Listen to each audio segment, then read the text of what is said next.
ഇന്ന് തന്നെ ഡൗൺലോഡ് ചെയ്യൂ. കാണൂ നിങ്ങളുടെ ഫേവറേറ്റ് ഷോസ്. പത്നി നിങ്ങൾക്കെല്ലാവർക്കും സിയാരി ആയിരിക്കും, എനിക്ക് സിയാരി അല്ല. അവളെ വേണമെന്നുള്ളവര് അവളോടൊപ്പം ജീവിച്ചോട്ടെ, പക്ഷെ എന്നെ കാണാൻ വരരുത്. ഏട്ടനെ പോലൊരു വലിയ മനുഷ്യൻ ഇങ്ങനെ ചെറിയ മനസ്സുള്ളവരെ പോലെ ചിന്തിക്കല്ലേ. അനന്തപിള്ളേ, ചങ്കിക്കൊടൊരു ഇടിവാള്. എന്താമ്പിയേ? ആ CA ഇനി കാലു മാറുവോ? നമ്മുടെ എല്ലാം പേര് പറഞ്ഞ് അയാള് രക്ഷപ്പെടുവോ? അയാൾ അങ്ങനെ ചെയ്യൂ? ആ ഗൂഢാലോചനയ്ക്ക് പിന്നിൽ നമ്മളാണെന്ന് പറഞ്ഞാലും അയാളുടെ പങ്കില്ലാതാവുന്നില്ലല്ലോ. അത് ശരിയാ. പക്ഷേ അയാൾ എങ്ങനും കോടതിയോട് ഇനി സത്യങ്ങൾ തുറന്നു പറഞ്ഞ മുഴങ്ങുന്നതേ നമ്മുടെ 3 പേരുടെയും മരണമണിയായിരിക്കും. 3 പേരുടെ അല്ല, 2 പേരുടെ. ഞാൻ ഗൂഢാലോചനയിലില്ലായിരുന്നു. അതൊന്നും പറഞ്ഞാലേ മറ്റുള്ളവര് വിശ്വസിക്കില്ല. എന്തായാലും ആ CAയുടെ നാവടപ്പിക്കാൻ നമുക്ക് വേണ്ടത് ചെയ്യണം.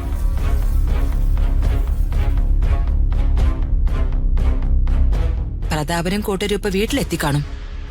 വെറുതെ ഒരു സംശയം വേണ്ട. ഞങ്ങൾ ഇറങ്ങട്ടെ അനന്തപിള്ളേ? ആയിക്കോട്ടെ. ശരി.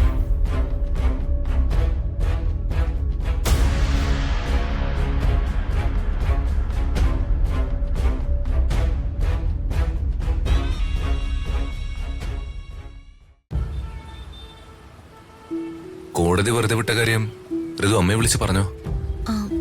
അത് അമ്മ അറിഞ്ഞു കാണുമല്ലോ. വേണമെങ്കിലോ രാധമ്മയെ വിളിച്ചിരിക്കും.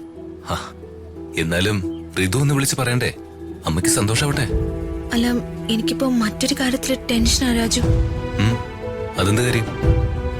ഒരു വലിയ സന്തോഷം വന്നപ്പോ അതിനേക്കാൾ ഇരട്ടി ദുഃഖമായില്ലേ? മനസ്സിലായില്ല. അച്ഛന് പിണക്കായില്ലേ? ഏയ്, അതൊന്നും സാരല്ല. വർമ്മ സാറല്ലേ? സാർ അത്ര വലിയ തത്വചിന്തകരൊന്നും അല്ല. ഞാനേ അമ്മയെ വിളിക്കാം.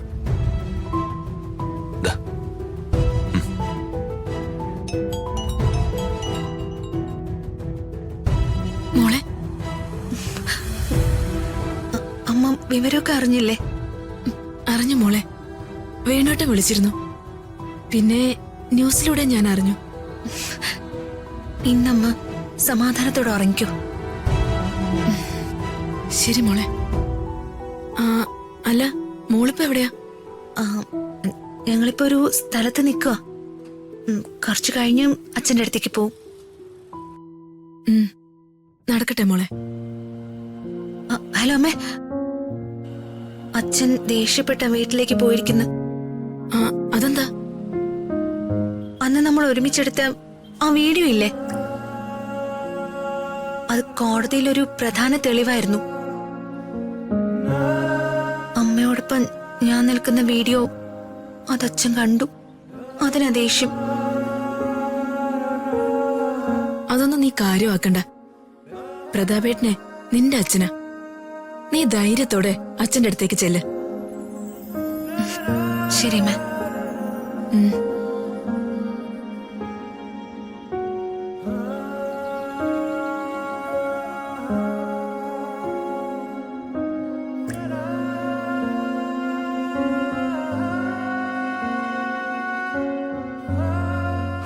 എന്തായാലും ദൈവത്തിന് 1000 നന്ദി.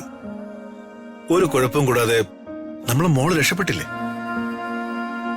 ഒരു തെറ്റും ചെയ്യാത്ത ഋതുമോളെ കോടതി വെറുതെ വിടുമെന്ന് എനിക്ക് നല്ല ഉറപ്പുണ്ടായിരുന്നു. ആ വീഡിയോയിൽ മറ്റൊരു സ്ത്രീ കൂടി ഉണ്ടായിരുന്നല്ലോ, അതാരാ?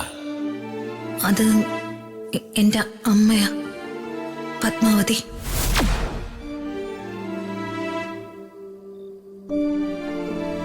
അതെന്തായാലും അതുപോലെ തന്നെ നടന്നു. കൃത്യസമയത്ത് ദൈവം ആ വക്കീലിനെ കൊണ്ടുവന്ന് എത്തിച്ചു. ദൈവം എത്ര നല്ലവനാന്ന് ഇങ്ങനെയുള്ള അവസരങ്ങളിലാണ് മനസ്സിലാവുന്നത്. എന്തായാലും ഒരു നിരപരാധിയും കോടതി ശിക്ഷിക്കില്ല.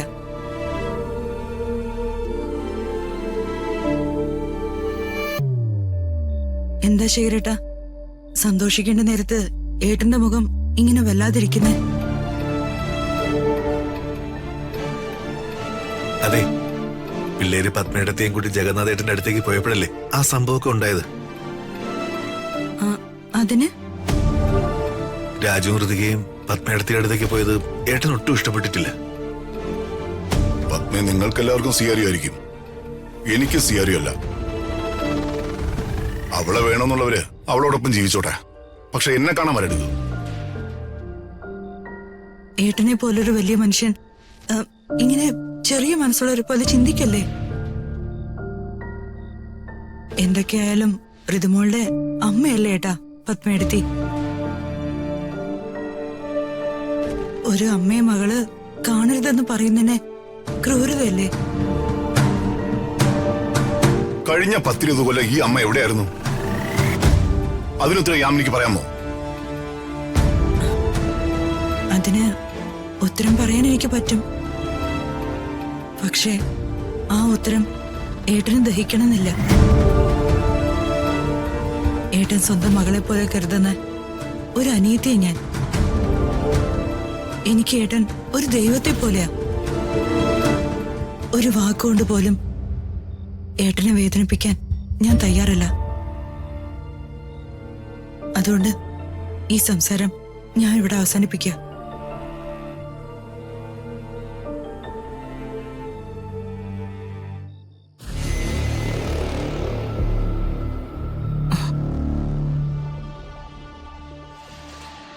അവളെ കൊടുക്കാൻ പറ്റില്ല എന്നുള്ള നിരാശ പുറത്ത് കാണിക്കണ്ട, അവർക്ക് മനസ്സിലാവും.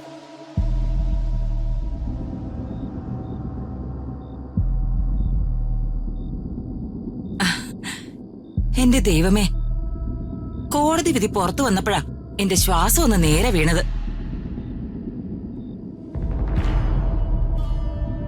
ഋതുമോളെ വെറുതെ വിട്ടെന്നേ ദൈവം വന്ന് പറഞ്ഞപ്പോഴേ ആദ്യം ഞാൻ വിശ്വസിച്ചില്ല. പിന്നെ ഫോൺ ഓൺ ചെയ്ത് ന്യൂസ് വെച്ച് നോക്കി. എന്തായാലും എന്റെ കുഞ്ഞിനെ ഒരാപത്തും ഇല്ലെന്നറിഞ്ഞപ്പോ ഒരു 2ാം ജന്മം കിട്ടിയ പോലെ. മോനെ പ്രതാപ, എന്തെല്ലാം ചതികളാ നിന്റെ ശത്രുക്കൾ ഋതുമോളോട് ചെയ്തത്. ഒരു കൊലക്കേസിൽ പെടുത്തിയില്ലേ? ഒരു മാലാഖയെ പോലെ ആ ദേവസേന വക്കീല് വന്നില്ലായിരുന്നെങ്കിലേ മോളിപ്പോ സെൻട്രൽ ജയിലിൽ കിടന്നേന്.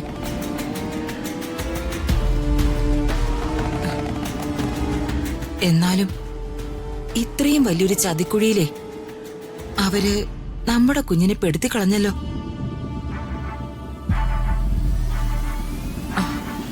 നിനക്കേ ഏറ്റവും പ്രിയപ്പെട്ടവരുമൊക്കെ അവരിതുപോലെ പെടുത്തും.